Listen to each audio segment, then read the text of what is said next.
ছেলেটা তাড়াহুড়ো করে অফিসে যাওয়ার সময় তার পকেট থেকে এক বান্ডেল টাকা পড়ে যায়। তাই মেয়েটা ডাক দিয়ে টাকাটা দিতে যায়। হঠাৎ করে ছেলেটা মেয়েটার গলায় একটা রকেট দেখতে পায়। মনে করে দেখে তার বন্ধুর গলায় এরকম একটা রকেট ছিল।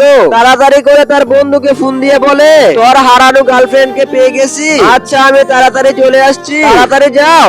দোস্ত কোথায় আমার মিতু? ওই দেখ, পকেট থেকে রকেটটা বের করতে মনে পড়ে যায় ছোটবেলায় একই রকম রকেট মিতুর গলায় পরিয়ে দিয়েছিল। দোস্ত তুই মিতুর কাছে গিয়ে ফোন দিয়ে কি বলতে পারবি মিতু আমাকে এখনো ভালোবাসি কিনা? হ্যাঁ আমি এখনো মাহিমকে ভালোবাসি। তাই একদিন মাহিমদের বাড়িতে গিয়েছিলাম মাহিমকে খুঁজতে। সেদিন মাহিমের মা আমাকে দূর দূর করে তাড়িয়ে দিয়েছিল। তারপর থেকে আমি মাহিমের অপেক্ষায় বসে আছি। এটা কি তুমি চিনো? এটা বলার সাথে সাথে মোবাইলটা কেড়ে নেয়। মিতু তোমার জন্য আমি 5 বছর ধরে অপেক্ষায় আছি।